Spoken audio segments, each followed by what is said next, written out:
በሁሴን አብዱልቀኒና በዳዊት ንጉሴ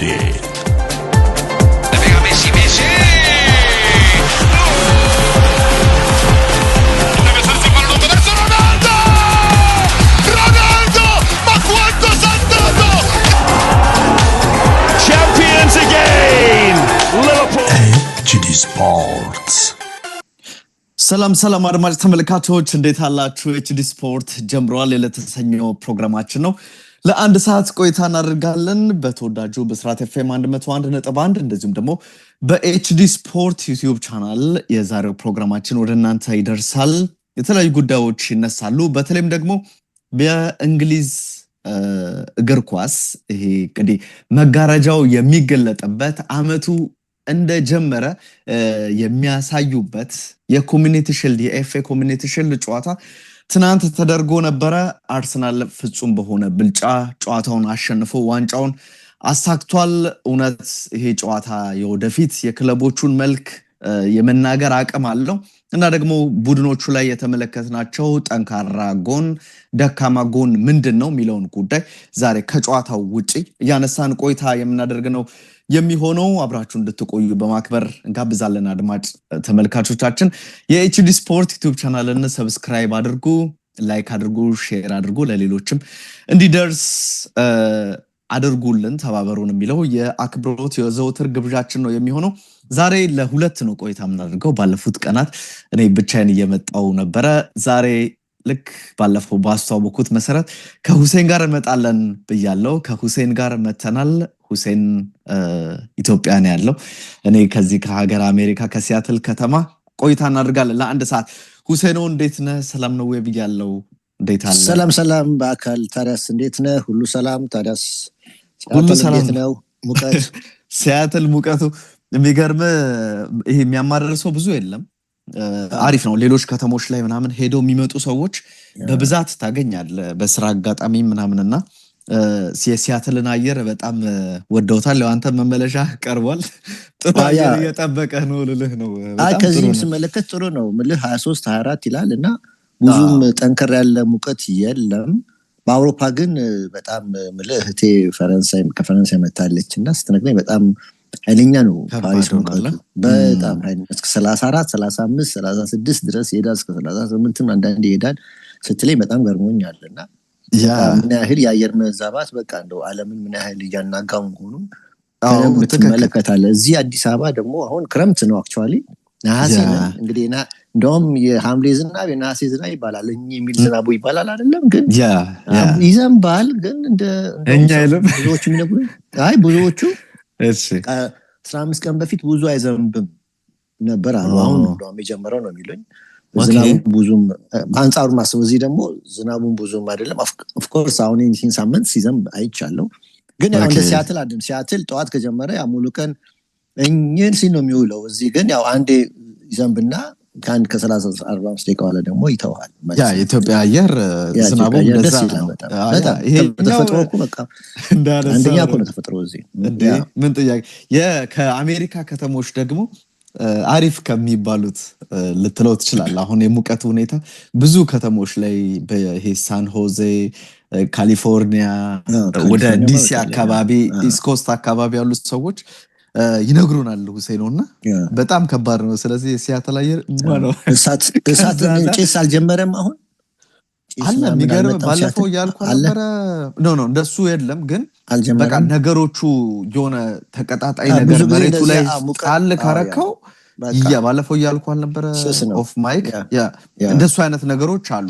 እኔ በየአመቱ ምዛ ምልስ ያው ሲያትል ያው ቱ ሲክስ ሆኛል። ያው ሲያትል ሰው ነው 10 አመት አለፈኝ ነው ወደ 11ኛው እየገባው ነው።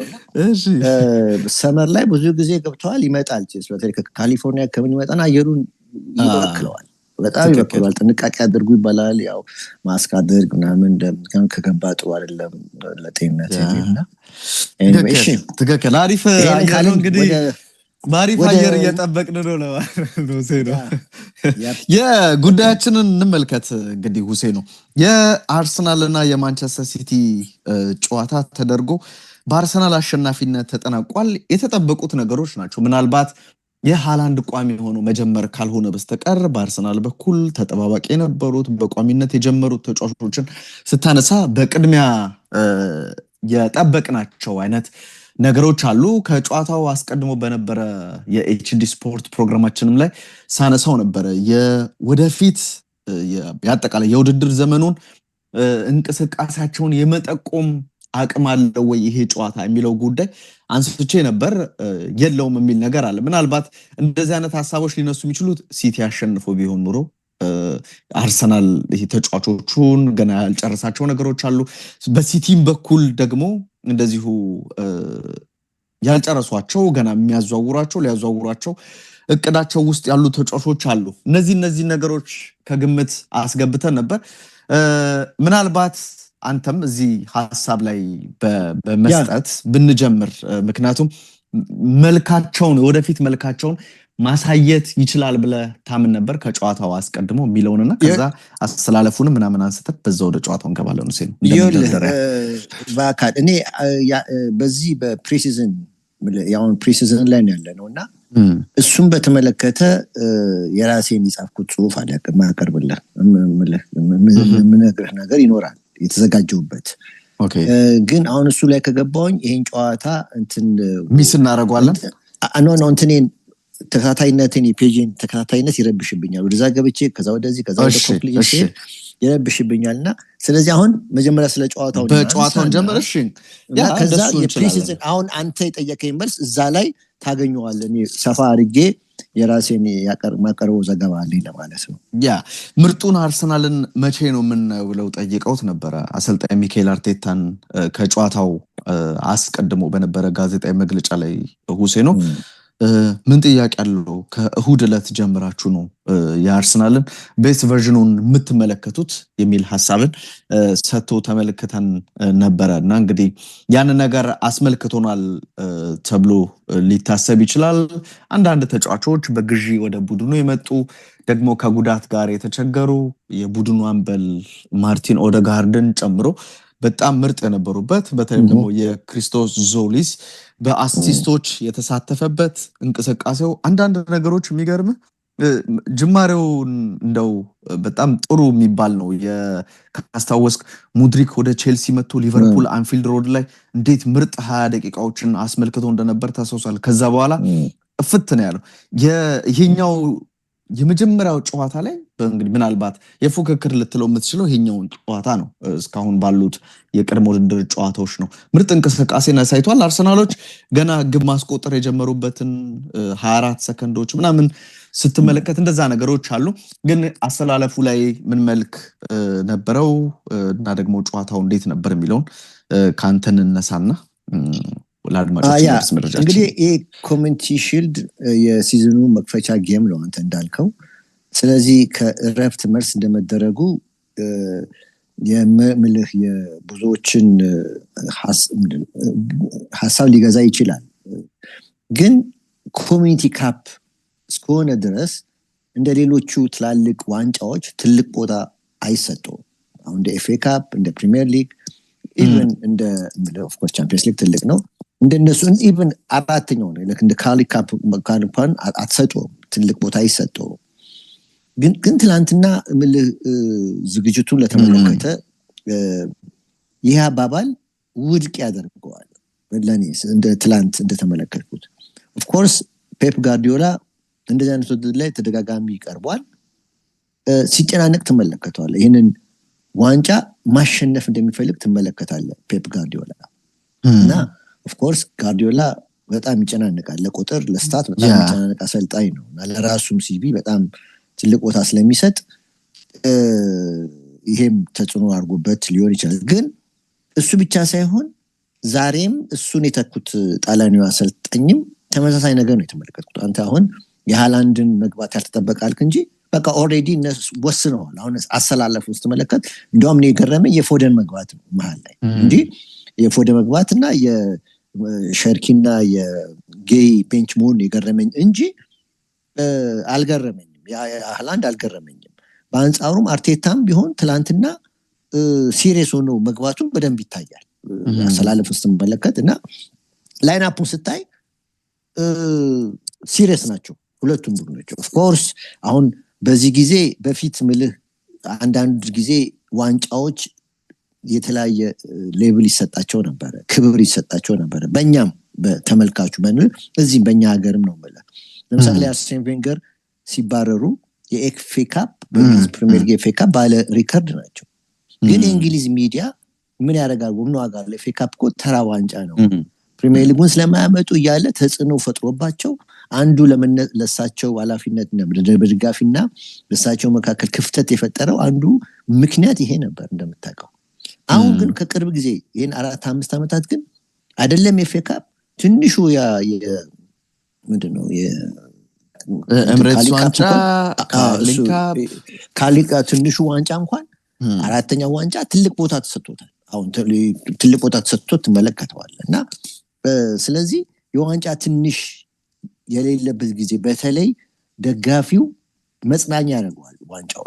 ገብቷል? አሁን ለብዙ ዓመት ዋንጫ ካልበላህና አንድ ኤፍኤ ካፕ ካገኘ ወይም አንድ ካሊን ካፕ ካገኘ ትልቅ ቦታ ነው ተሰጥቶት ሚጮሆ። በተለይ ሶሻል ሚዲያ ላይ ይጮሆ እኛ እንደዚህ ነን ማለት ይጀምራል። እና ምክንያቱም ለጉራ መንፈያ ይሆናቸዋል። ገብቷል? ግን ያቆታል ውስጣቸው ግን ካፑ ትልቅ ውድድር እንዳልሆነ በአብዛኛው የሚታወቁ 3 ዋንጫዎች ነው። ለዚህ ነው ትሬብል የሚባለው ቻምፒየንስ ሊግ፣ ፕሪሚየር ሊግ እና ኤፍኤ ካፕ ሳሸንፍ ብቻ ነው በቃ ትሬብል የሚባለው። እና አሁን ግን ከቅርብ ጊዜ ጀምሮ ግን ሌላ ነገር ወደ ሌላ ሀሳብ ተለውጧል። እና ስለዚህ ሁለቱም ቲም ሲሪየስ መምጣት በደንብ ውድድሩን ያደመቀው ይመስለኛል። ለኔ ባሰላለፍ ደረጃ ነው። ኢቭን የኮሬሽ ተጠይቆ ከጨዋታው በፊት ይሄ ለኔ ትልቅ ዋንጫ ነው ፍሬንድሊ ነው ግን ከማንቸስተር ሲቲ ጋር ነው ብሏል። ከማንቸስተር ሲቲ ጋር ምክንያቱም ያው ሌሎቹ እንዴት እንደሚያዩት አላውቅም ማለት ሊል የፈለገው ያው እሱ ሞር ፍሬንድሊ ነው የሚለውን ነገር እና ተጋጣሚያቸው ሲቲ ነው ግን ደግሞ ፍሬንድሊ ነው ግን ሲቲ ነው እና ደግሞ በአንጻሩ ጨዋታው ደግሞ ሲያልቅ ኦር በጨዋታው ማለት ደግሞ ስትመለከት በተለይ የማንቸስተር ሲቲ ደጋፊዎችን ስትመለከት የሽንፈትም ትንሽ እንደሌለው ያሳያል።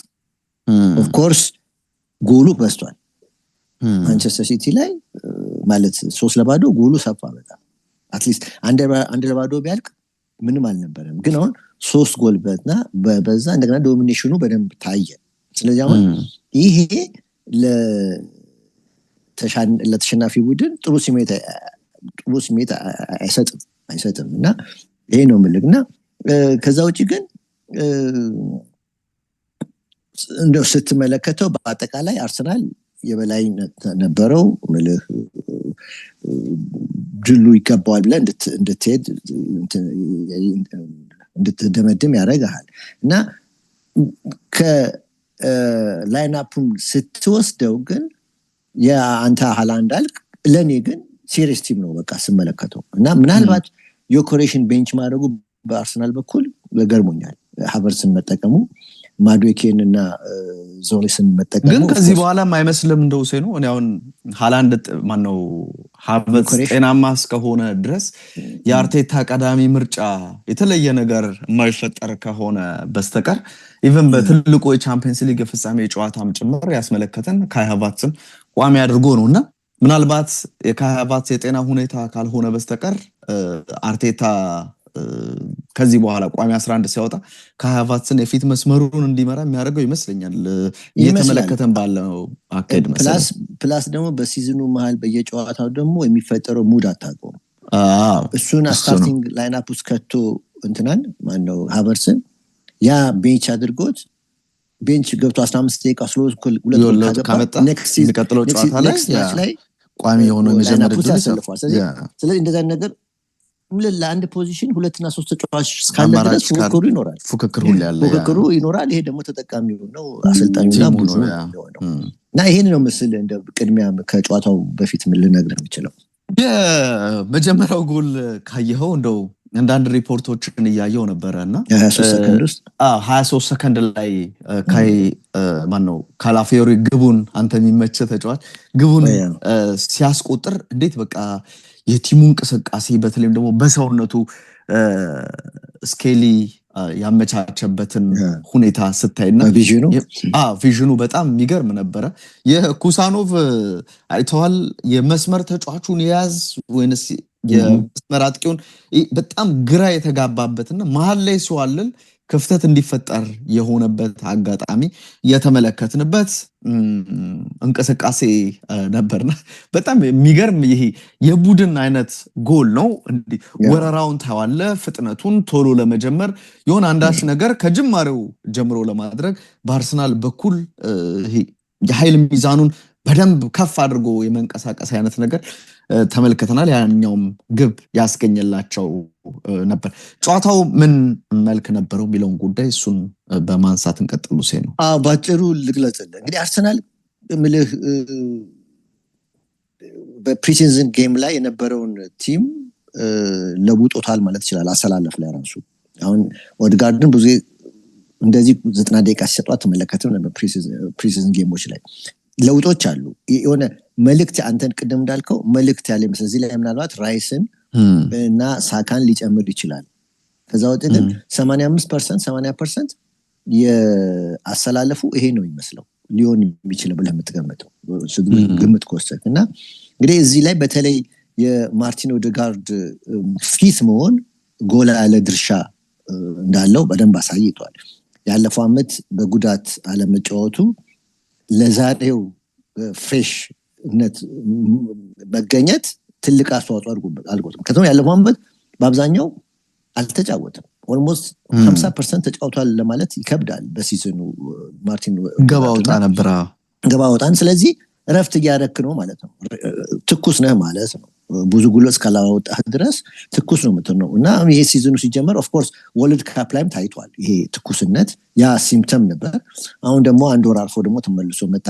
የባሰ ራሱን ሪቻርጅ አድርጎ ነው በደንብ የመጣው እና ፊት ከሆነ ግን ይሄ ልጅ አሁንም ተጫዋች መሆኑን እያሳየን ብዙዎች አምና የአርሰናል ደጋፊዎች ኦድጋርድ ይውጣ እያሉ ነበር። ብዙዎች ሰማ ነበር።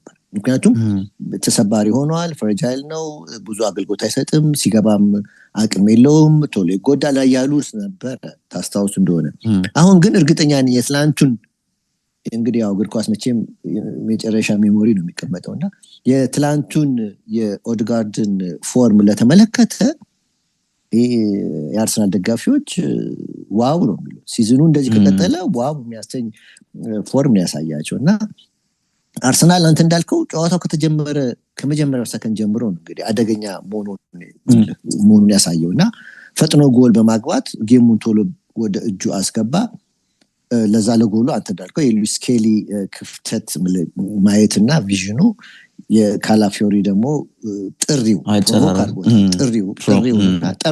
ፕሮቮክ አድርጎታል። ልክ እሱ ወደ እንቅስቃሴው አክሶስ ሲገባ ስኬሊ ቶሎ እንዲሰጠው አስገድዶታል። ገብቷል እና ቀና ሲል እየገባ መሆኑን ስላየው ሰጥቶታል እና የሁለቱም የአእምሮ ውህደት ጥሩ ነገር መሆኑን ትመለከታለህ እና ኦፍኮርስ የካላ ደግሞ ቴክኒክ ብቃቱ ምን ያህል ረቀቅ መሆኑን አሳይቷል። አጨራረሱ እኮ የአጥቂዎች አጨራረስ ፔናልቲ በአክሽን የሚገባ ጎል ሳይሆን በፔናልቲ የምታገባው አይነት እኮ ነው። ዶናሩማ ወደ እንደዛ አይነት ጎሎች በስተዋል እኮ ነው። የኦዴጋርድ ኳስ እንትን አይደለም ሁለተኛውም እንደዛ ነው። ያ ኦዴጋርድ ሶስተኛው ወደ ያስገባው ተመሳሳይ ነው እና በኋላ መጣላለሁ ስለ ዶናሩማ እና ልክ ፔናልቲ ላይ ነው ብዙ ጊዜ ወደ ግራ ወድቀ ወደ ቀኝ የሚገባባህ በአክሽን ላይ እንደዚህ ነገር አትመለከትም እና ይሄ ሳይድ ላይ ጥሎት ስትራይክ ሲያገባ የካላን ፈጣን ውሳኔዎችና ሰውነት እንትኑን ታደንቅለታለህ። እንደውም ሌኪፕን ቅድም ስመለከት ነበርና አድናቆት የሰጠው ለሱ ነው። ሌኪፕ ማን ኦፍ ዘ ማች ብሎ እሱን የጠራው አወራራጅ ድርጅቱ ኦድጋርድን ጠርቷል። የስታቲስቲክ ኩባንያዎች ደግሞ ዞሊስን ኮከብ ብለውታል እና ሁሉም በየአቅጣጫው የራሱን ነው ኮከብ አድርጎ የመረጠው። ይሄ ደግሞ የሚያሳየ ምንድነው አዘ ቲም ጥሩ ነው ማለት ነው። 3 ኮከብ የሚመረጥ ከሆነ በአንድ ቲም ውስጥ የተለያዩ ኩባንያዎች በጣም ጥሩ ነው ቲሙ አዘ ቲም ጥሩ ነው ማለት ነው። ጥሩ ነው ማለት ነው እና በእርግጥ ምንም ግልጽ ነው የካላ ጉዳይና ስኪል ያለው ተጫዋች ነው። በዚህ ላይ ደግሞ በተለይ አግሬሲቭ የሆነ አንቲሲፔሽኑ በጣም ወድለታል ማለት ሪስክ ቴከር ነው። ካላፊዮሪ በጣም ሮጦ የትም ቦታ ታገኛል። ሴንትራል ውስጥ ይገባል፣ አክስ ውስጥ ይሄዳል፣ በዛኛው ሳይድ ዲያዘር ሳይድ ሊሄድ ይችላል በእንቅስቃሴ እና ጌሙን ያነበበ ራሱን የገመተ ሲጠቀም ትመለከተዋል። እና አግሬሲቭ ነው በዚህ በኩልና በጣም የሚመቸኝም ለዚህ ነው። እና ደግሞ በዚህ ደግሞ የቴክኒክ እንትኑ ላቅ ያለ ነው። እና አጠገቡ ያለው ደግሞ የግሪካዊ ቅድም ያልከው ክሪስቶስ ዞሊስ ደግሞ ተመሳሳይ ኳሊቲ ያለው ተጫዋች ነው በነገራችን ላይ። ምክንያቱም ኦፍኮርስ በቴክኒኩ በኩል ካላ ትንሽ ያለው ይመስላል። ያው የግራኝ ተጫዋች ስለሆነ የሚጨምርልህ ለተመልካች አይናችን ላይ የግራ ተጫዋች መሆኑ የግራ ተጫዋቾች ኳስ ያምርበታል ይባላል። ሁሌም እንደዛ እኮ ነው። ኳሱን ሲይዝ ትክክል ማይክል ሲልቬስተር ኳስ ያምርበት ነበር ሲይዘው። ስለዚህ ገብቷል። እንደዛ ስለሆነ ይሆናል ለካላፊዮሪ ቴክኒካል ስኪሉ ይበልጣል ትችላለህ እንጂ በተረፈ የዚህም የግሪክ አንቲሲፔሽን አግሬሲቭ ነው። በጣም ጎበዝ ነው። ሪስክ በደንብ ሲወስድ ትመለከተዋለህ። በደንብ ሲሆን እና ደፍሮ መሃል ይገባል። አስፈላጊም ከሆነ ለውጦ እዛኛው መስመር ሲሄድ ትመለከተዋለህ እና ተመሳሳይ እንትን ባህሪ እንዳላቸው ያሳያልና ከካላፊዮሪ ጋር የሆነ ውህደት እንዳለ ይታያል። እና ኦፍኮርስ እኔ ለካላፊዮሪ መቼም ዱዓ ማድረግ ነው ሳይጎዳ አመቱን እንዲጨርስ ነው የምልህና እና እንደምታውቀው ያለፉት በተለይ አርሰናል በጣም ጥሩ በነበር በአዘ ቲም ጥሩ በነበረበት ሰዓት አብሮ ሲያጠቃ ብዙ ጎል ሲያገባ በነበረበት ሰዓት አርሰናል በጣም ያጠቃ የነበረው ወይም በብዛት ይጠቀም የነበረው በቀኝ በኩል ነበር። ቤን ዋይት፣ ሳካና ኦድጋርድ መስመር ላይ እዛ ጋር ነበረ። በስተቀኝ ኳስ በአዘን ብሎ ነው በብዛት ይጫወት የነበረው። ትላንት ግን የዚህ ተቃራኒ ነበር። በተለይ ካላፊዮሪ እስከሚወጣ 60ኛው ደቂቃ ላይ ነው የወጣው። የካላፊዮሪ የዞሊስ እና የስኬሊ መስመር ውህደት በጣም በጣም ጥሩ ነበር። ለምሳሌ አንድ ቁጥር ልስጥህ። ፈርስት ሃፍ ላይ አታኪንግ ዞኑ ስትመለከት ግራፉ ነው ማለት በግራ በኩል እነሱ ባሉበት ዞን በሶስቱ ባሉበት ዞን ውስጥ 51% አታክ አድርገዋል።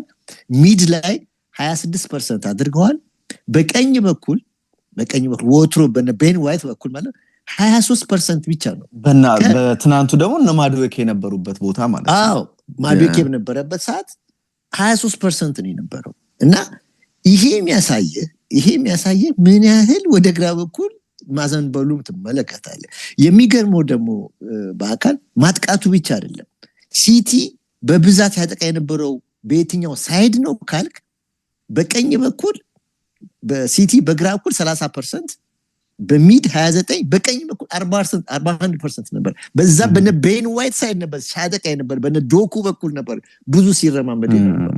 ይሄ ማለት እንግዲህ ምንድነው የሚሰጥህ ኮንክሉዥን መደምደሚያው የሶስቱ ተጫዋቾች ባሉበት ሳይድ ባላንስ ነበር። ያጠቃልም የመከላከል አቅም ጥሩ ነበር። ለሲቲ አልተመቸውም ያ ኮሪደር ማለት ነው።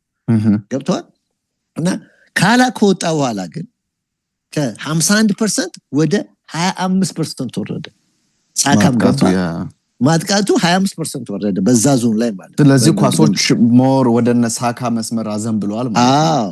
በመከላከሉ በኩል ግን 40% ያጠቁት የነበረው በካላ በኩል ነበር። ሶሪ በመከላከሉ በኩል ደግሞ 40% ጥሩ የነበሩት ደግሞ በነ ካላ በኩል ነበር። ሲቲ ያጠቃ የነበረው በቤን ዋይት በኩል ነበር። ምክንያቱም እንትና ገባ ማነው ተከላካዩ ይሄ ማነው ዲፌንሱ ሂንካፔ ሲሪየስ ዲፌንስ ነው ገብቷል። አያጠቃም በከላከል ላይ ነው ያለው። ስለዚህ ደንበኛ ወታደር ነው። ስለዚህ በዛኛው ሳይድ ማጥቃት ጀመሩ እና ይሄ የሚያሳይህ እንግዲህ የሪካርዶ ካላፊዮሪ ምንድነው የሶስቱ ተጫዋቾች ውህደት በአጠቃላይ ጥሩ መሆኑን ነው የምትመለከተው። በጣም ኤፌክቲቭ መሆኑን ትመለከታለህ እና በአጠቃላይ ከዛ ውጭ አርሰናል ፍጹም የበላይ ነበር ብለናል። ኢንጆይ ሲያደርጉት ተመልክተናል። ፕሬሲንጋቸው ሃይ ሆኖ አግሬሲቭ ነበር። ማን ቱ ማን አግሬሲቭ ነበር የሚያደርጉት እና ሲቲዎች ተቸግረው ነበር። በተለይ ዶናሩማ በጣም ኮምፎርት አጥቶ ነበር እና ኦፍ ኮርስ የእግር የመጫወት አቅም የለውም። በደንብ አጋለጡት እዚህ ላይ ገብቷል በትላንቱ ጨዋታ እና አርሰናል ኳስ ሲይዝ ብቻ ሳይሆን ራሳቸውንም ኳስ በተለይ ኳስ ሲይዙ ራሳቸው ነፃ አድርገው ሰፋ አድርገው ሜዳውን አስፍተው ሲጫወቱ ትመለከታለህ። በአንጻሩ ኳስ ሲቀሙ ደግሞ ኮምፓክት ይሆኑና ፈጥነው ሪከቨር ሲያደርጉ ትመለከታለህ። ይሄ ጥሩ ኳሊቲ አይቻለሁ እና የራያ ንቃት ድንቅ ነበር። በጣም ጥሩ ነበር። የራያ ንቃት ድንቅ ነበር። የማርቲን ኦድጋት ኮንዳክተር ማለት ቅድም ያጠቀስነው በጣም ጥሩ ነበር። የስኬሊና የብሩኖ ጊማሬሽ ሚድ የበላይነት ሲቲም ዶሚኔት አድርገውት ነበር እና ከኤሊዮት አንደርሰን የበለጠ በዚህ ጨዋታ ዶሚኔት ያደረገው የአርሰናል አማካኝ ነው። ለዛም ነው ኢምፓክቱ በጣም ደካማ ነበር። የኤሊዮት አንደርሰን ለዚህ ቡድን ኢነርጂ ኢንቴንሲቲ ነው መሰጠው የሚል ነገር ሰጥቶ ነበር ከጨዋታው አስቀድሞ። ግን በዚህኛው ጨዋታ አልነበረም። ምናልባት በኋላ ላይ እናነሳዋለን ሲቲ ምን ያስፈልጓል የሚለው ቦታ ላይ ሌላ እሱ ብቻ በቂ እንዳልሆነ ሌላ ተጫዋች የኤንዞ ፈርናንዴዝ የዝውውር ሁኔታ መግፋት አለበት የሚሉ ነገሮችም እየተነሱ ነው የሚገኙትና እንዳልከው ነው የብሩኖ ጊማሬሽ ምርጥ ነው። ከዚያ ግን ራይስን አስገባው ረፍት ላይና ራይስ እንደምን እንዳስገባው አልገባኝም። ረፍት ማድረግ ነበረበት ይሄ ልጅ ለምን እንደምዳስመጥ አንዳንዴ ትንሽ ግራ ይገባኛል። አንደኛ ዶሚኔት አድርገው ለለባዶ ናቸው። ሚድፊልዱ በጣም ጥሩ ነበር። ኦፍ ኮርስ እንትና መጎዳት አጋጥሞት መሰለኝ ትልቅ በረዶ ተሸክሞ ታይቷል ተብሏል ብሩኖ ጊማሬሽ። ምናልባት ለሱ ጉዳት ይሆናል። ግን ራይስን ባይጠቀምበትና ሌሎችን ዙቢሜንዲ ዙቢሜንዲ ወርልድ ካፕ አልተጫወተም፣ ብዙ አልተጫወተም። 25% ሰከንድ ሲዝን ላይ ቤንች ሆኗል። ስለዚህ እንደሱ አይነት ተጫዋች ቢያስገባ ይሻለው ነበር። ምክንያቱም ራይስን አሁን ሪከቨር የሚያደርግበት ሰዓት ነው።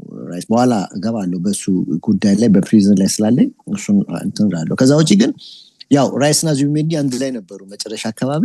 እንግዲህ ያለፈው ዓመት 75% ይሄ ጥምረት ነበር የነበረው። ጥምረት ነበር ለኔ በጣም የሚመቸኝ ነበር ጥምረት ነው። አሁን እንግዲህ ቅድም እንዳልኩ ሾርት ሜሞሪ ስላለ ዙቢሜንዲ መጨረሻ ላይ በመድከሙ ብዙ ነገር እስከ ይሸጥ ምን ዋጋ አለው እስከሚባል ድረስ ተደርሶ ነበር።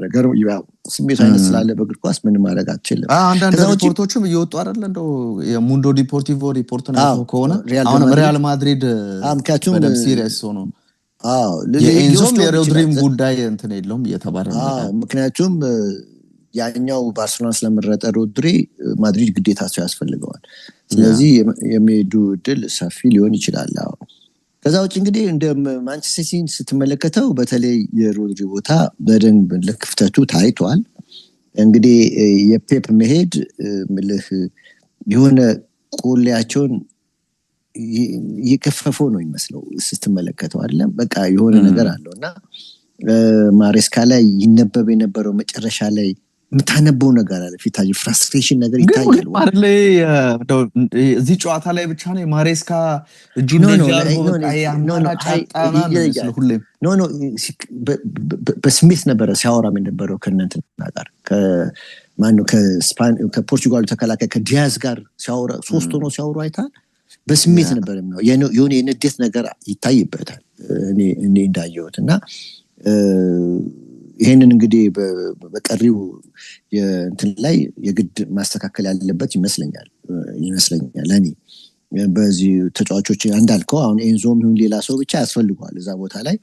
ከዛ ውጪ ግን የዶናሩማ ጉዳይ ግን ጥያቄ ምልክት እንድታነሳ ያደርጋል። ሁለቱ ጎሎች የፔናልቲ ቅድም ያነሳ ናቸው። የፔናልቲ አይነት ጎሎች ቀድሞ ይወድቃል፣ በቃ ይገባበታልና ወይንስ አእምሮ ሬዲ አይደለም ጥያቄ ምልክት እንደታነሳው ይታያልና ኮምፎርታብል አለመሆኑ ለአሰልጣኙ የሆነ የቤት ስራ የተወለት ይመስለኛል ሳስበው ለማሬስካ። ምክንያቱም የቀልድ ጎል ነው የገባበት።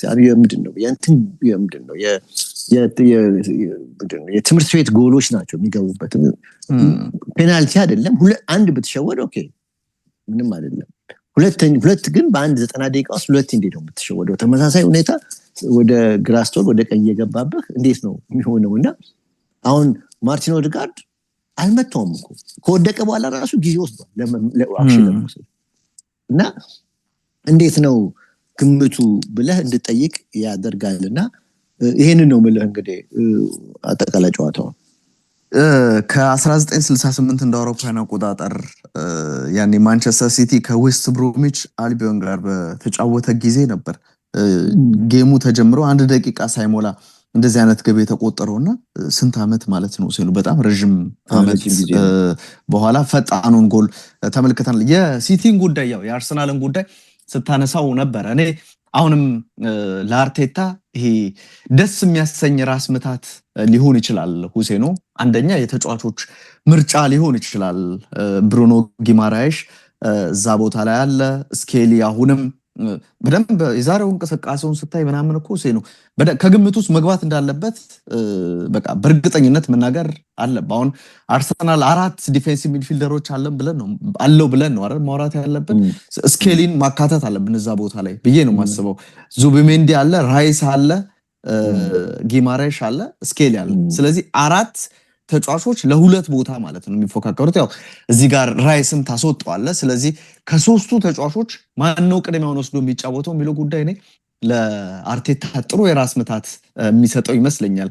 እንደው ስኬሊን እንኳን በትተው እና ዙቢሜንዲም በአርሰናል የሚቆይ የማድሪድ ፍላጎት ሲሪየስ ካልሆነ ልጁ መቆየት ከፈለገ አርቴታም እንዲወጣ ካልፈለገ በአርሰናል ከቆየ ብሩኖ ጊማራይሽ ነው ቋሚ ሆኖ የሚጀምረው ወይንስ ማርቲን ዙቢሜንዲ የሚለው ጉዳይ በአርቴታ በቀጣዮቹ ጥቂት ሳምንታት ምላሹን ሜዳ ላይ የሚያሳየን ይመስለኛል። ግን በጣም ወሳኝ የሆነ ቦታ እና ደግሞ ብዙ ጥያቄ ያለው አይመስለኝም። እንዳነሳው የሙድ መለዋወጥ ምናምን ጉዳት ነገር ካልመጣ በስተቀር ካይ ሃቨርትዝ እዛ ቦታ ላይ ይኖራል ፊት መስመሩ ላይ ትላል። በሲቲ በኩል ግን አንዳንድ መረጃዎችን ተመልክተ ከሆነ ሁሴኖ የቡድኑ 80% የፔፕን ስኳድ 80%ን አግኝቶ ነው በቅድመ ውድድር አሰልጣኙ ሲሰራ የነበረው።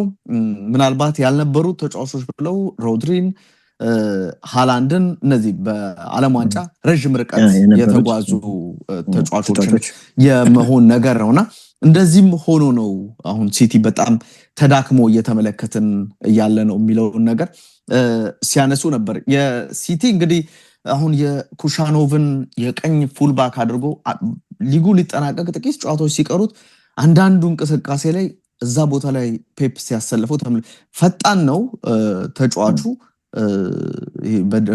ሪከቨሪ ሩጫዎቹ በጣም ጥሩዎች ናቸው። በጣም አግሬሲቭ ነው። ኦፍ ኮርስ አንዳንዴ ከመስመር ሊያልፍ ይችላል። ቡድኑ ዋጋ የሚያስከፍል ጥፋት ሊፈጽም ይችላል። ግን እዛ ቦታ ላይ የእውነት ይህንን ተጫዋች አምኖ ይቀጥላል ወይም ኢቭን ቢቸግርህ እንኳን እዛ ቦታ ላይ ይሄንን ተጫዋች ማድረግ አለበት ወይ የሚለው ጉዳይ ይጠበቃል። እንዴት ከጨዋታው ውጭ እንዳደረገው የካላፊዮሪ እንዳልከው ቴክኒካል ብቃት ደግሞ ጌሙን የሚረዳበት ቅድም እንዳነሳው አንቲሲፔሽኑ በጣም ምርጥ መሆኑ የአንቲሲፔሽኑ ጉዳይ ነው። በቃ ኩሳኖቭን እንዴት ከጨዋታው ውጭ ያደረገውና እዛ ቦታ ላይ በሲቲ በኩል ያለን እንቅስቃሴ ታለ አማካኝ ክፍል ላይ ቅድም ባነሳውት መልኩ ነው። አሁንም አርሰናል ብሩኖ ጊማራይሽ ለቡድኑ ኢነርጂ ይዞ ነው የሚመጣው።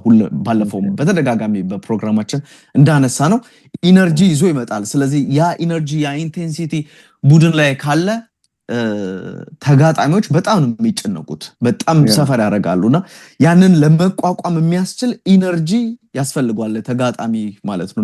እንደ ጊማራይሽ አይነት ተጫዋች ካለ ኢቭን ስኬሊም የፉልባክ ባህር ያለው ተጫዋች ነው። ስለዚህ እሱ ሞር ፕሬስ ያደርጋል። እንደዚህ አይነት ነገሮችን ትመለከታለህና በደንብ መነቃቃት ያለበት የሲቲ ሁኔታ የፊት መስመሩ እኔ አሁን ነው ሃላንድ በደንብ የሚፈተነው ብዬ የማስበው እንደ ሁሴኖ በቀጣይ የውድድር ዓመት አቅርቦቱ ብዙ አይመስለኝ። አሁን ሼርኪ አለ ይገባኛል። ዶኩ እዛ መስመር ላይ በቀኝ በኩል በግራ በኩል ይጫወታል ምናምን ግን ከኋላ አሁን ይሄ ቤርናርዶ ሲልቫ የሚያደርጋቸውን አንዳንዴ ሮድሪ ከውስጥ የሚሰጣቸውን አይነት ኳሶች በደንብ ሃላንድ ኬቨን ደ ብሩይነ ቀድሞ ስለወጣ ነው እንጂ ያው እሱ ዋናው መሰረቱ እንደሆነ ይታወቃል። እንደዚህ አይነት ነገሮች አሉትና የሃላንድ ይሄ ፈተና የሚጀምረው ትክክለኛ ጊዜው አሁን ይመስለኛል። ስለዚህ አቅርቦቱ በደንብ ከፍ ማለት አለበት። ቅድም እንዳነሳው ዓለም ዋንጫ ላይ ተጠባባቂ ሆኖ ተመልክተነው ነበርና ዓለም ዋንጫ ላይ መቀመጡ ብዙም አላፈዘዘውም። እዚህ ጨዋታ ላይ በጣም ነቅቶ ነው ያየነው። ዳቪድ ራያ አስደናቂነቱን የሚገርመኝ ሁሌ ጨዋታው ላይ አለ። ምንም የሚሸወድበት በተለይ አንድ ኳስ ብዙ ጊዜ 90% ከተከላካይ በሁለት እግር ያለፈ ኳስ ይገባባቸዋል በረኞች። ትክክል። የእንትና ኳስ አይደለ የጋናዩ በሹት አድርጎት በጣም ሹት አድርጎ የመጣው አጠገቡ ነው፣ ኃይል አለው። በዚህ እኮ በእግሩ አላወጣው፣ በእጁ ነው ያወጣው። በጣም ወድቆ ይሄ አይነት ሪፍሌክሽኑ በጣም ምርጥ እንደሆነ ተመልክተናልና ሲቲ አሁንም በጣም በርካታ የግብ ዕድል እንዳሉት ተጫዋቾች በርካታ የግብ ዕድል ለመፍጠር የተቸገረበት ምናልባት ተቀይሮ እስኪወጣ ድረስ እሱም በቂ የሚባል አይደለም። በዶኩ በኩል የሚደረጉ አንዳንድ ጥረቶች አንድ ለአንድ ተጫዋቾችን የሆነ ነገር ለማድረግ የሚደረጉ ጥረቶችን ካልሆነ በስተቀር አጠቃላይ ሲቲ እንደ ቡድን ዘጭ አለበት። ምናልባት እንደውም አትሌቲክ ላይ የተመለከትኩት ጨዋታ ያለቀው 48ኛው ደቂቃ ላይ ነው። ሶስተኛው ጎል ሲገባ የሚል ነገር ያየው ነበርና ብቻ አጠቃላይ የሚባል ብልጫን በአርሰናል በኩል ምናልባት እናነሳዋለን ብለናል። ይሄ 3-0 ባለፈው ከተናገርነው ነገር አንፃር ምናልባት አሁን ሳስበው በቃ መልካቸው ይሄ ሊሆን ይችላል ወደሚለው ነገር እንዲሄድ ያደረገኝ መስሎኛል። ሁሴን ነው አሁን በሲቲ በኩል ሮድሪ ይወጣል እያለ ሌላ የሚመጣ ተጫዋች ይኖራል ምናምን፣ ግን እንደ 3-0 ሰፍቷል ብለህ እንኳን ብታስብ አርሰናል ከማንቸስተር ሲቲ ዋንጫ ይወስዳል አይወስድም ሌላ ነገር ነው። ግን አርሰናል ከሲቲ በላይ ሆኖ እንደሚጨርስ የሆነ የሚያሳይ ፍንጭ የሚያሳይ አይነት ውጤት እና ደግሞ የነበረውም ልዩነት ሲቲን ደግሞ ተጠራጥረ ነው ስለነበረ ያ መጠራጠራችንን እውነት ነው እንዴ ሲቲ ዘንድሮ ዘጭ ሊል ነው እንዴ በቃ ለቻምፒየንስ ሊግ ነው ሩኒ ዩናይትድ አሁን 116 ሚሊዮን ማውጣት አይችልም። በቃ እንደ ኤሊዮት አንደርሰን አይነት ተጫዋቾችን እያመጣ አይደለም፣ የቢዝነስ ሰዎች ናቸው።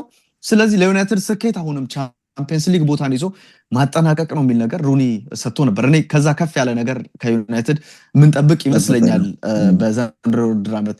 ሲቲ ግን ባለፈው ሳነሳ ነበረ አንተም ባልነበርክበት ሁለተኛ ደረጃን ይዞ ያጠናቀቃል ብለው ከግምት አንፃር ማለት ነው አስቀምጧልና እኔ ያን ግምት አልስማማበትም። ሙሴ ነው ይሄ ሁለተኛ ምናምን ቻምፒየንስ ሊግ ቦታንም ይዞ ለማጠናቀቅ ኦፍ ኮርስ የትራንዚሽን ጊዜ ነው።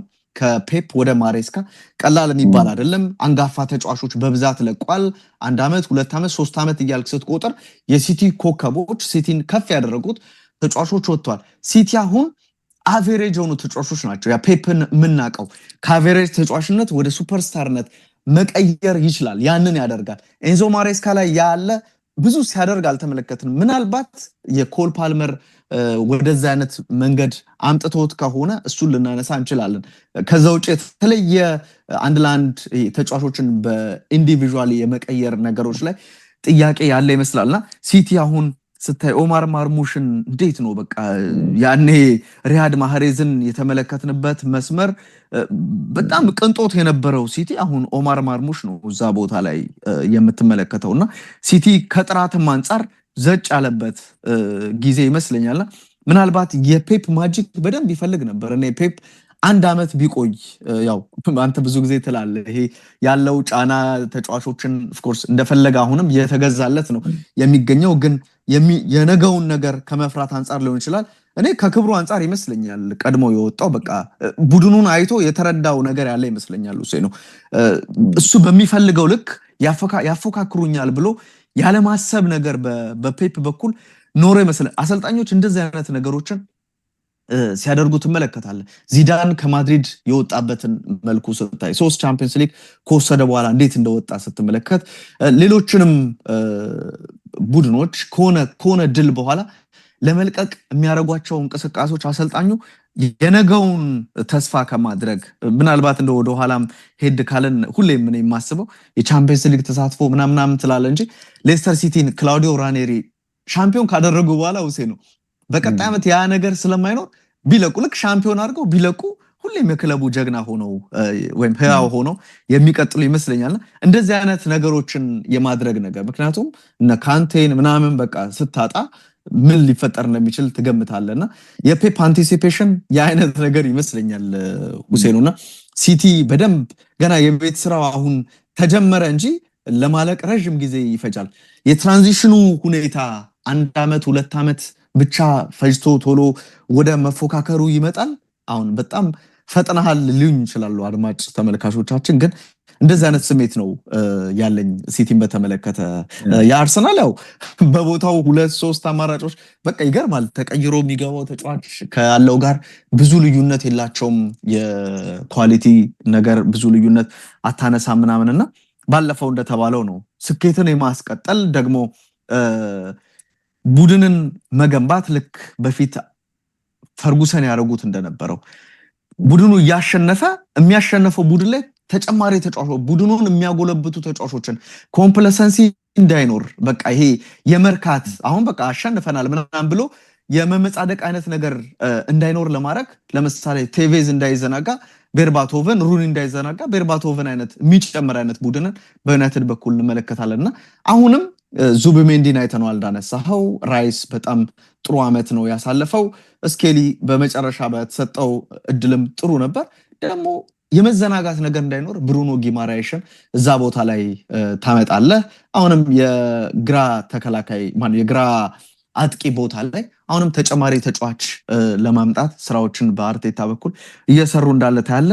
ሴንተር ባክ ቦታ ላይ የሚመጣ ወይም የቀኝ ተከላካይ ቦታም ላይ የሚመጣ ተጫዋች ሊኖር ይችላል ወይም ይሄ ድብልቅ ሚና ኖሮት ሊጫወት የሚችሉ ተጫዋቾች ከአርሰናል ጋር ስማቸው እየተነሳ እንዳለ በሚገባ እየተመለከትን ነው የምንገኘውና ሁለቱ ቡድኖች የተቃራኒ መንገድ ላይ የሚሄዱ ይመስላልና የአመታቸውን እንቅስቃሴ አያሳይም ቢባልም ግን አሁን ከጨዋታው መጠናቀቅ በኋላ በቃ ቢያንስ በሁለቱ ቡድኖች መካከል ያለው ልዩነት የ3-0 እንኳን ባይሆን የ2-0 እና የ2-1 አይነት ልዩነት አለ ዞሮ አርሰናል የበላይ ነው የሚለው ነገር የሚያሳይ ይመስለኛል ሁሴኑ ከፕሪሲዝን አንፃር ለንታነሳ ያሰብካቸውን የተዘጋጀውን አንሳ ፕሪሲዝን እና ያው ሁለቱን ቲሞች በተመለከተ አንድ ላይ ላንሳለ እንግዲህ ወቅቱ የእንግሊዝ ሻምፒዮን ቡድን ነው አርሰናል እንግዲህ ሁሌም ሻምፒዮን ሆነ አዲስ የውድድር ዓመት ስትጀምር ትልቅ ግምት ይሰጣል በዚህ ላይ ትንሽ አዲስ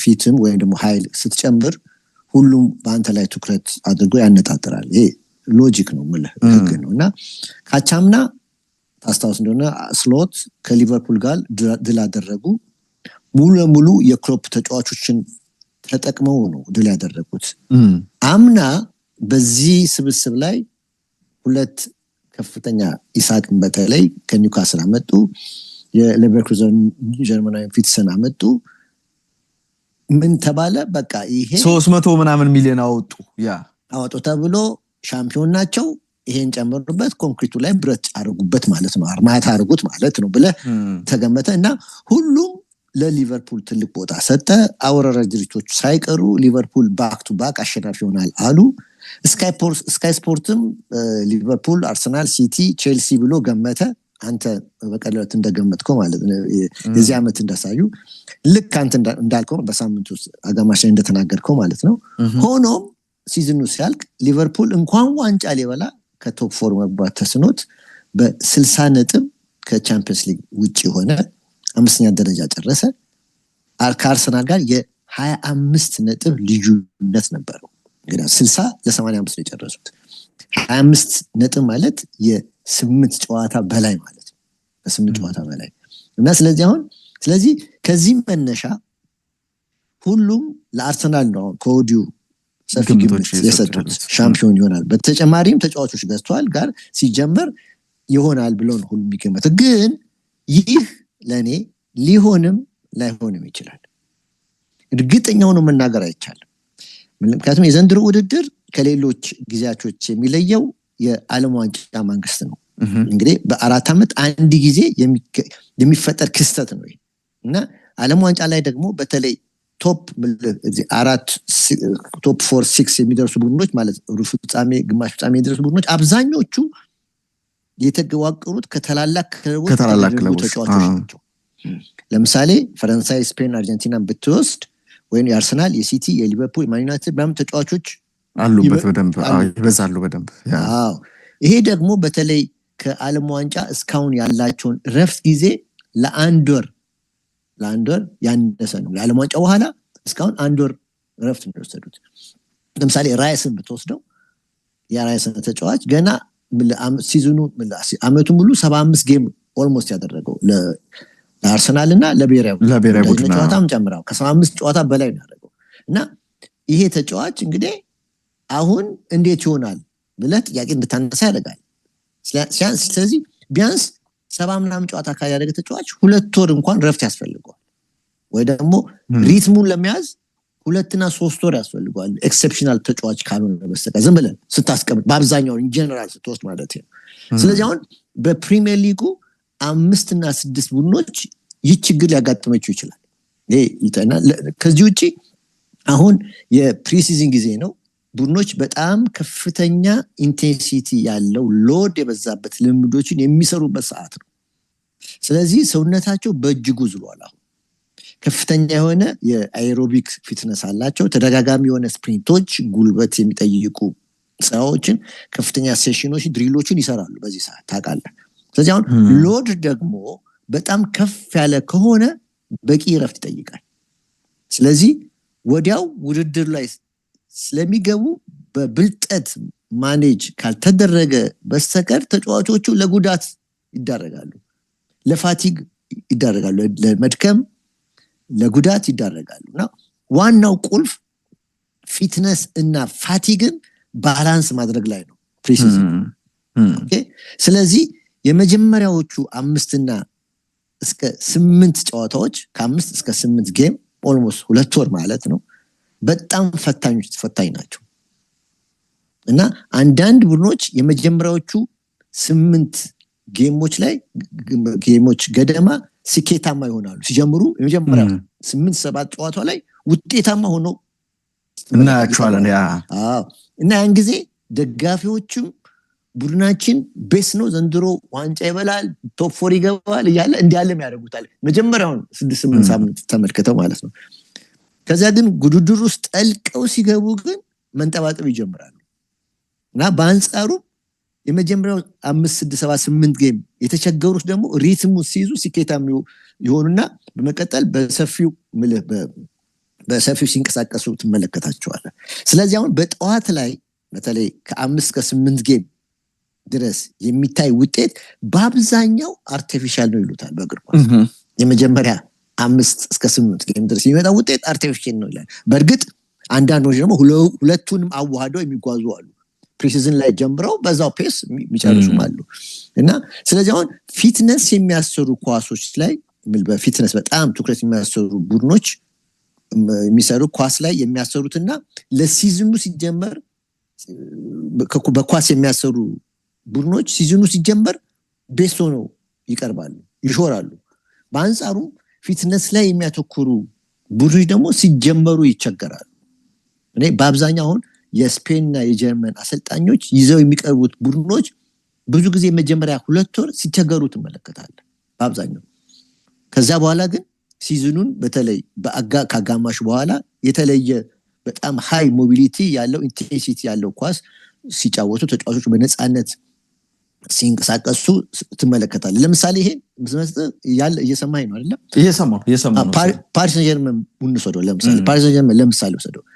ያለፈው ዓመት እስከ 12 ሳምንት ድረስ ተቸግሮ ነበር። 8 አይደለም 12 ጨዋታ ተቸግሮ ነበር። ቻምፒየንስ ሊግ ላይ ሁሉ ተቸግሮ ከ8ቱ ውጪ ሆኖ ነበር። ሁለቱንም ዓመት እንደዛ ነው የጨረሰው።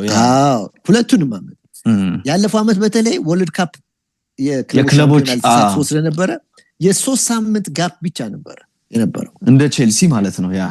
እንደ ቼልሲ ሉዊስ ኤንሪኬ ግን በብልጠት አልፎታል እና ሻምፒዮን የሆነው ቼልሲ ግን በዛ ካፕ ላይ ሻምፒዮን ቼልሲ ግን ተቸግሮ በፕሪሚየር ሊጉ 10ኛ ደረጃ ላይ ያውም በከፍተኛ በጀት እንግዲህ ከፍተኛ በጀት ያለው ቼልሲ ዘንድሮ ማን ፓሪስ ሰን-ጀርመን ፕሪሲዝን ላይ ተዋል 3-0 የተሸነፈው አይደለም። በማዮርካ ነው መሰለኝ በስፔኑ ቲም ማዮርካ 3-0 የተሸነፈው። ከዛ በኋላ ከአንድ ላንድ ደግሞ ከማን ዩናይትድ ጋር ከማንቸስተር ጋር ተጫውተው። ስለዚህ አሁን ደጋፊዎች በፕሪሲዝን ቡድናቸው ቤስት ነው አይደለም እያሉ ራሳቸውን ማታለል የለባቸውም የሚል ሐሳብ ነው ያለኝ። ገብቷል? የለባቸውም እና ቢያንስ 2 ወር ድረስ 3 ወር ድረስ እንኳን ተመልክተው ከዚያ ጉራ መንፋት ይችላሉ። ሲምፕተም አይተው ማለት ነው። ከዚህ መነሻ እንግዲህ ዘንድሮ ሊጉ የመውሰድ ዕድል ያለው ቡድኖች ከወዲሁ ለመናገር ይከብደኛል ለማለት ነው። የስ አርሰናል፣ ማንቸስተር ሲቲ፣ ማንቸስተር ዩናይትድ፣ ሊቨርፑል፣ ቼልሲ ብለህ ቶተንሃም ብለህ ከ5-6 ልታስቀምጥ ትችላለህ። ብዙ ጊዜ ስለ እንደዚህ አይነት ልምዱ ስላላቸው ግን እገሌ ዋንጫውን ይበላል ብለህ ለመናገር በጣም እርግጠኛ ሆነህ ለመናገር በጣም ከባድ ነው እና ይሄ የሊቨርፑል የአምናው ልምድ በደንብ የሚያስተምረን ይመስለኛል ለኔ። ግን ብዙ ጊዜ ለዚህ የሚቀርቡት ከተጫዋቾች ጋር በሚገባ የሚታወቁት አሰልጣኞች በሚገባ ያውቁታል። አሁን ለምሳሌ አሰልጣኞች ከተጫዋቾቹ ጋር ሁሉ ጊዜ ስላሉ ይሄንን ስሜቱን ያውቁታል። ቡድናቸው ምን ያህል ሊጓዝ እንደሚችል ያውቁታል። ፕሪሲዝን ላይ እኛ ነን እንጂ ማናቀው፣ አሰልጣኞች ግን ያውቁታል። አሁን የቡድን አሰልጣኞች በአብዛኛው አብረው ስላሉ የእያንዳንዱ ተጫዋች ሳይኮሎጂ ያውቁታል። ገብተዋል። በዝግጅት ጊዜ በሚሰራ በሚያሳዩት በሚሰጡት ግልጋሎት መነሻ እያንዳንዱን ተጫዋች ፊሊንጉን ይገነዘባሉ። ስለዚህ ወደ ቡድን ይወስዱትና የቡድን ስሜቱን ወይም ሌቭሉን መረዳት ይችላሉ አሰልጣኞች እና ምን ይላሉ፣ ቡድኔ ዘንድሮ ጥሩ ነው መጥፎ ነው ብለው መገመት ይችላሉ። ለምሳሌ ሉዊስ ኤንሪኬ ነው ድጋሚ ወሰደ ባርኮላን በተመለከተ ሲናገር ምን አለ፣ አንድ ተጫዋች አለ ወደ ልምምድ ማዕከል ሲመጣ ፈገግ ብሎ ደስ ብሎት ካልመጣ ትርጉሙ ሌላ ነው ብሏል። ምክንያቱም ሁልጊዜ ባርኮላ ያኮርፋል፣ ደስተኛ አይደለም። አንድ ቦታ ደስተኛ ከሆነ የሆነ ሰው ስታገኝ እኮ ከፊት ከልብህ አይደለም የምታናግረው፣ ውስጥ ከቆሰለ ልክ እንደሱ ማለት ነው። ባታናግረው ይሻላል፣ አርቲፊሻል ለምታደርገዋል፣ ባታናግረው ይሻላል። ገባና አሁን ይህን ስትል ይህንን የሚያሳይም ኦፍኮርስ አሁን ባርኮላ ከተለያዩ ክለቦች ጋር ስሙ እየተነሳ እንደሆነ ይታወቃል እና ዘንድሮም ፔዤ ይጨርሳል ማለት ሊከብድ ይችላል። አሁን ከወዲህ ለመናገር በጣም ይሄንን ነው ሉዊስ ኤንሪኬ የተናገሩት አለ። ስለዚህ ሉዊስ ኤንሪኬ ገብተዋል። ልክ እንደዚህ የሌሎችንም ተጫዋቾቹ ፍላጎትን ፊሊንግን ያውቀዋል፣ ይሰማዋል፣ ያውቀዋል እና ከዚህ መነሻ ቲሙ ለዋንጫ ይደርሳል አይደርስም ብሎ መናገር ይችላል። እና እንግዲህ ትላንትናም በኮሚሽን ላይ የተሳተፉት ቡድኖች አርሰናልና ሲቲን ስንል በተለይ አርሰናል ያለፈው ዓመት በፕሪሲዝን ጊዜ ሽንፈትን አስተናግዶ ነበር እንደዘንድሮ ታስታውሱ ነው። ግን ሲዝኑ መጨረሻ ላይ በ7 ነጥብ ልዩነት ነው ድል ያደረገው እና እንግዲህ አርሰናል ላለፉት 4 ዓመት ያልዋዠቀ ቲም ነው እና የ4 ዓመቱን የፕሪሚየር ሊግ ሻምፒዮን የሚሆን የነበረው አርሰናል እንደሆነ ያለፈው ጊዜ ስናገረው ነበር። ስለዚህ ያልዋዠቀ ቲም ነው ማለት ነው። ስለዚህ አሁን ሁለተኛ ወጣ 3 ከዛ 4ኛው ላይ ሻምፒዮን ሆነ እና ለዘንድሮ ውድድር እንግዲህ ከወዲሁ ምልህ ብሩኖ ጊማሬሽን የቅድም ያልኩት ክሪስቶስ ዞሊስን እና ደግሞ ይሄ በረኛውን ኢላን ሄሲን አምጥቷል። ጎልኪፐር ኦፍኮርስ የጎልኪፐር እንኳን ብዙም አይደለም እና ገና የዝውውሩ መስኮት ደግሞ አላለቀም፣ ገና ያመጣል እየተባለ እየተነገረ ነው። ስለዚህ አሁን አርሰናል ደግሞ የፋይናንሻል ችግር የለበትም፣ ፖዚቲቭ ነው እንትኑ። ስለዚህ ለድሉን ብታስጠጋው ሊያስኬድ ይችላል ግን 100% እርግጠኛ አትሆንም። ጠንካራ ጎን አለው። የስ ለምሳሌ ሚድፊልዱ በጣም ዴብዝ እና ጥንካሬው ላይ ጨምሯል። በተለይ ብሩኖ ጊማሬሽ መምጣት ይህንን አድርጎታል። ስለዚህ ዞን ውስጥ አሁን ሉዊስ ስኬሊ ያለ፣ ራይስ አለ፣ ዙሜንዲ ቅድም ያልካቸው ነገሮች ተጫዋቾች በዛሬው ዕለትም ልዩነቱ በትክክል የታየበት ነው እና አንድ ቡድን ደግሞ ሚዛን ማግኘት ትልቁ ሮል የሚጫወተው ሚድፊልድ ዞን እና ስለዚህ ይህ ለአርሰናል ወርልድ ክላስ ስትራክቸራል አድቫንቴጅ ይሰጠዋል። ይሄ ትልቅ አድቫንቴጅ ይሰጠዋል አርሰናል እና በዚህ ዞን ውስጥ ደግሞ እንደ ማርቲን ኦዴጋርድ፣ ሚካኤል ሜሪኖ፣ ኤዜ መሳሰሉ ደግሞ አሉ። እነዚህ ደግሞ ቴምፖን ዲክቴት የሚያደርጉ ትልቅ ኳሊቲ ያላቸው ተጫዋቾች ናቸው። ያቀፈ ነው ከዚ ላይ እና ስለዚህ አሁን ቲሙ በጣም ፕሮግሬሲቭ ፓሶች ያለ ኢንቴንሲቭ ያለው ሴንትራል ፕሬሲንጎች አሁን ትላንትና እንደተመጣው በሴንትራል ፕሬሲንጉ በጣም ሃይ ነው እና ማድረግ የሚችሉ ተጫዋቾች አሉ። ሌላው ዲፌንሱ ደግሞ ጠንካራ ነው። ያለፈው ዓመት በአውሮፓ ቤስቱ ነበር። አሁን ደግሞ ራያ ጨምሮ ሳሊባ፣ ጋቢ ምናምን አለ። አሁን ሴትፒሱም እንደዚሁ ሰዓት እየሄደ ስለሆነ ሴትፒሱም እንደዚሁ ጥሩ ውጤታማ መሆኑን የታወቀ ሊያስቀጥል ይችላል። ጠንካራ ጎን፣ ደካማ ጎኑ ስትመለከት የመጀመሪያ የዊሊያም ሳሊባ ጉዳት አሁን ሳሊባ ያጣው አርሰናል በእጅጉ ታስታውሱን ከሁለት ዓመት በፊት አርሰናል ያጣው በእጁ የገባው ዋንጫ ያጣው ራሱ አርቴታም በግልጽ ተናግሯል። ሳሊባን ስላጣን ዋንጫውን ያጣ ነው ብሏል። ትክክል። አሁን ደግሞ ሳሊባ ደግሞ አሁን ክሮኒክ የሆነ የጀርባ ህመም አለው እና ሲዝኑን ይጨርሳል ለመቀመጥ በጣም ይከብዳል። አይታወቅም መቼ እንደሚመለስ ወሳኝ ሰዓት ላይ ሊጠፋበት ይችላል። ስለዚህ ፕሪሲዝን የእርሱ አለመኖር ቀዳዳውን ክፍተት አድርጎ አሳይቷል። በተለይ 3ቱ ጌም ላይ 7 ጎል ነው የተቆጠረበት። ያለፈው ሳምንት አንስቻለሁ ይልከና የቲምበርም ጉዳይ ተመሳሳይ ነው። 100% እርግጠኛ አይደለም እና ለዚህም ነው የአስቶን ቪላውን ይሄ ኮንሳል ያመጣል የተባለ። አዎ ሌላው ሐሳቢ ነገር ደግሞ የዳቪድ ራያ ጉዳይ ነው። ኦፍ ኮርስ ይሄ ጎልኪፐር በጣም ጉዳት አያጋጥም። በእርግጥ በእግር ኳስ ሳይንስ ግብ ጠባቂዎች ከ1000 ሰዓቶች 20% ነው የሚጎዱት። አነስተኞች ከሌሎች አውትፊልድ ፕሌየሮች በጣም አነስተኛ ነው የነሱ ጉዳት። አሁን እነዛ ከ24 እስከ 36 ኢንጁሪስ ያጋጥማል በአንድ ሻት። ሌሎቹ የእንትን ግን የግብ ጠባቂ ግን ትንሽ ነው። ያ ይሰጣል፣ ግን ሁሌ ግን እርግጠኛ መሆን አትችልም። ስታትን ይዘህ ገብቷል። ይህን ስታትን ይዘህ እርግጠኛ መሆን አትችልም። ስለዚህ አሁን ዳቪድ ራያ ቢጎዳ በኬፓ መተማመን ወይ ያን ሚሊየን መጠቀም በሁለቱም መተማመን በጣም ከባድ ነው። ይቅርታ ወደ ማንቸስተር ሲቲ ስቴም ማንቸስተር ማሲቭ የሆነ ስትራክቸር አይዴንቲቲ ሽፍት ያደርጋል ብለህ ትጠብቃለህ። ይሄ የፔፕን ያንን ኳስ ኦፍ ኮርስ ታያለህ አሁን ፖሰስ ያደርግ፣ ግን የፔፕን ኳስ ያን ጄኒዩን አይዴንቲቲ ያመጣዋል። ጥያቄ ምልክት እንድታነሳ ያደርጋል። የፔፕ ጋርዲዮላ የሚለት ሳይኮሎጂካል ችግሩ ጎላ ያለ ነው በሲቲ ላይ። እና አሁን ፔፕ አሁን ለምሳሌ ባርሴሎናን ወይም ባየር ሙኒክ በለቀቀ ጊዜ ሁለቱም ክለቦች ቀጣይ ህይወታቸው ላይ ብዙም ተጽዕኖ አላደረሰባቸውም እንደምታውቀው። ምክንያቱም ቤዝ ያላቸው ታሪክ ያላቸው በግልጽ ምልህ የምታውቃቸው ነው ባየር ሙኒክ እና ባርሴሎና። ሁለቱም የሊግን ዶሚኔት የሚያደርጉ ግልጽ እና ኦልሞስት ሲስተማቸው የተረጋጋ ተመሳሳይ አፕሮች ያላቸው ናቸው፣ ዶሚኔት የሚያደርጉ ናቸው። እና ስለዚህ መንገጫገጭ እንኳን ቢደርስባቸው ሚኒክ እና ባርሴሎና ፈጥኖ ሪከቨሪ ማድረግ አቅም አላቸው አይደለም። እየሰማኝ ነው አይደል? ችግሩ ግን ለሁለቱ ክለብ ጊዜያዊ ነው ብለህ ነው የምትጠብቀው። ማንቸስተር ሲቲ ጋር ስትመጣ ግን ኦልሞስት 10 ዓመት ነው የቆየው። በባርሴሎና በባየር ሙኒክ በቆየበት እጥፍ ዓመት ነው የቆየው እና በሚገባ የሱን ፊሎሶፊ አይደንቲቲ በደንብ አስገብቷል ቲም ውስጥ። በዚህ ላይ ማወቅ ያለብን ማንቸስተር ሲቲ የቅርብ ጊዜ ባለ ታሪክ ነው። በመለይ አረቦቹ ቱጃሮቹ ከያዙት በኋላ ነው ማንቸስተር ሲቲ በጣም የጎላው አይደለም። ስለዚህ የፔፕ 10 ዓመት ቆይታ አሻራው ላይ ያለ ይሆናል። እዚህ አሻራ ላይ በደንብ የፔፕ አሻራ ይኖራል። ስለዚህ እንደ ባየር ሙኒክና እንደ ባርሴሎና አይደለም የሱ መውጣት እንደነዛ ቀላል አይሆንም በሚስ ሲቲ ላይ። እና ሳይኮሎጂካል ጥፋቱ በጣም ከባድ ነው የሚሆነው በማንቸስተር ሲቲ። እና ዛሬ ሽንፈቱን ስትመለከት የማንቸስተር ደጋፊዎች ላይ በደንብ ታያለ። ፔፕን ከወዲሁ አተነው እንደዚህ እንቀጥላለን የሚል ጥያቄ የሚያነሱ ነው ይመስሉ አይደለም። እና ፖስት ጋርዲዮላ አይዴንቲቲ እና በተለይ ይሄ ፔፕ የሊደርሺፕ ቫኪዩሙ ላቅ ያለ ነው። ይመራል። ሀብታም ከፍተኛ ክፍያ የተሰበሰቡ ናቸው የማንቸስተር ተጫዋቾች አለ።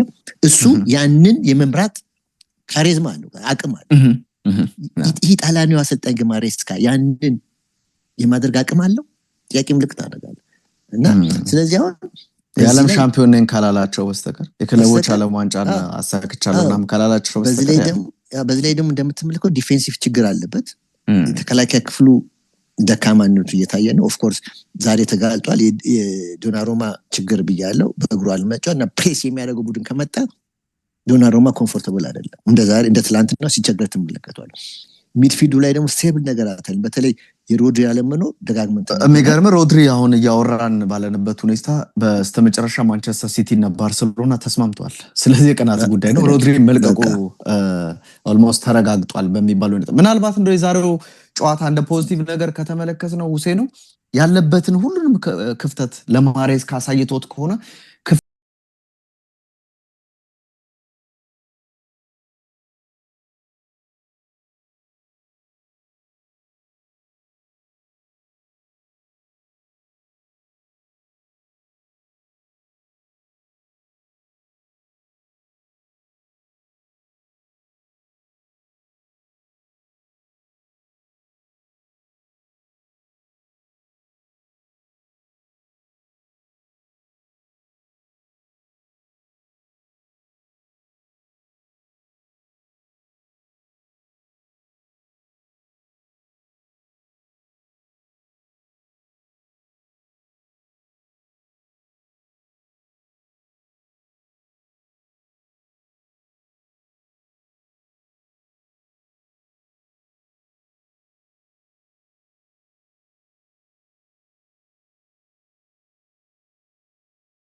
ኤችዲ ስፖርትስ በሁሴን አብዱልቀኒና በዳዊት ንጉሴ